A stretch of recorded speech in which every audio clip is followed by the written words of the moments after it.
मुंबई के पात्रा चौल घोटाले में मनी लॉन्ड्रिंग केस में फंसे शिवसेना नेता संजय राउत ईडी की गिरफ्त में हैं। राउत की गिरफ्तारी पर जहां शिवसेना उबली हुई है, वहीं बीजेपी आरोप लगा रही है कि इस मामले में बड़ा घोटाला हुआ है। नमस्कार, आप देख रहे हैं एनबीटी ऑनलाइन। मैं हूं आपके साथ पल्लवी। इन आरोप प्रत्यारोप में पात्रा चौल के उन लोगों की आवाज मध्यम पड़ गई है जिनका कभी वहां फलता फूलता आशियाना था।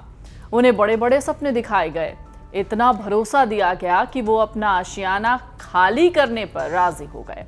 47 एकड़ में बसे इस इलाके में कुल 672 घर थे। उत्तरी मुंबई का ये उपनगरीय इलाका खुशहाल था।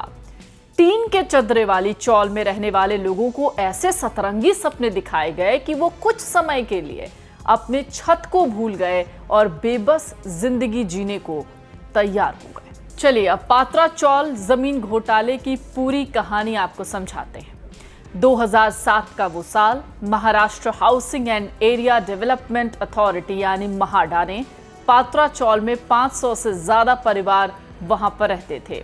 इसी जमीन पर फ्लैट बनाकर वहां रह रहे लोगों को देने वाले थे, जिसके लिए गुरु आशीष कंस्ट्रक्शन कंपनी यानी GACPL से करार किया गया। इस कंपनी के साथ हुए समझौते के मुताबिक इस भूखंड पर 3000 फ्लैट बनने थे। इसमें से 672 फ्लैट वहां चौल में रहने वाले लोगों को दिए जाने थे। यहां फ्लैट बनाने वाली कंपनी को जमीन बेचने का अधिकार नहीं था, लेकिन आरोप है कि कंपनी ने समझौते का उल्लंघन किया और इस जमीन को 9 अलग अलग बिल्डर्स को 1034 करोड़ में बेच दिया। फ्लैट तो एक भी नहीं बना। पात्रा चौल में रहने वाले जिन लोगों ने एक अदद आशियाने की तलाश की थी, वो अपने टीन के चादर का दरकता घर खाली करने को राजी हो गए। उन्हें मायूसी हाथ लगी। महाडा से हुए समझौते के तहत प्रोजेक्ट पूरा होने तक इन सभी 672 लोगों को JACPL को हर महीने रेंट भी देना था। हालांकि इन सभी को महज 2014 से 15 तक ही रेंट दिया गया। इसके बाद टीन के छत को छोड़ किराएदार बने लोगों ने किराया नहीं मिलने की शिकायत करने लगे। यही नहीं, वो प्रोजेक्ट में देरी की शिकायत को लेकर दर दर भटकने लगे। GACPL के रेंट नहीं देने और अनियमितताओं के कारण क्या हुआ? महाडा ने 12 जनवरी 2018 को उसके टर्मिनेशन नोटिस भेज दिया।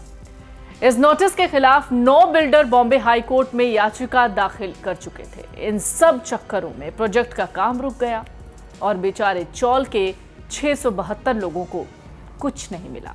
महाडा के सबसे बड़े प्रोजेक्ट में कुछ अन्य मुंबईकरों ने भी अपने सपने का आशियाना खरीदने का सपना देखा था। इसी चौल के करीब मिडोस नाम की एक इमारत बननी थी। सैकड़ों लोगों ने यहाँ फ्लैट बुक कर लिया था।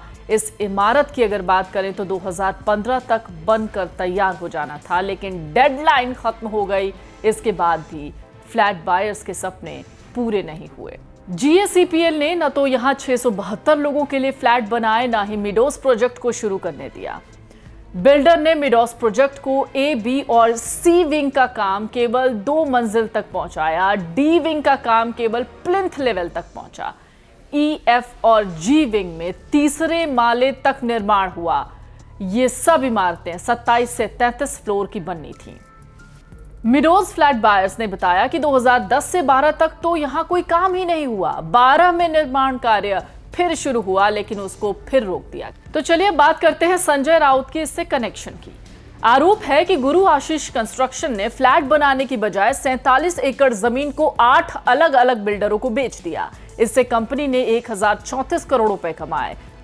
मार्च 2018 में महाडा ने गुरु आशीष कंस्ट्रक्शन के खिलाफ FIR दर्ज कराई। मामला आर्थिक अपराध विंग EOW को दिया गया। EOW ने फरवरी 2020 में प्रवीण रावत को गिरफ्तार कर लिया।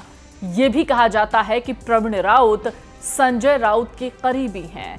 वो HDIAL में सारंग वधावन और राकेश वधावन के साथ कंपनी में डायरेक्टर थे। वधावन बंधु PMC बैंक घोटाले के मुख्य आरोपी हैं। प्रवीण रावत को कोर्ट ने जमानत दे दी, लेकिन PMC बैंक घोटाले के मामले में प्रवीण को ED ने गिरफ्तार कर लिया। तो अब फिलहाल संजय राउत से ईडी पूछताछ कर रही है। कोर्ट में पेशी हुई और उसके बाद अब देखना होगा कि इस मामले में जो लोग संलिप्त हैं उनका क्या होता है।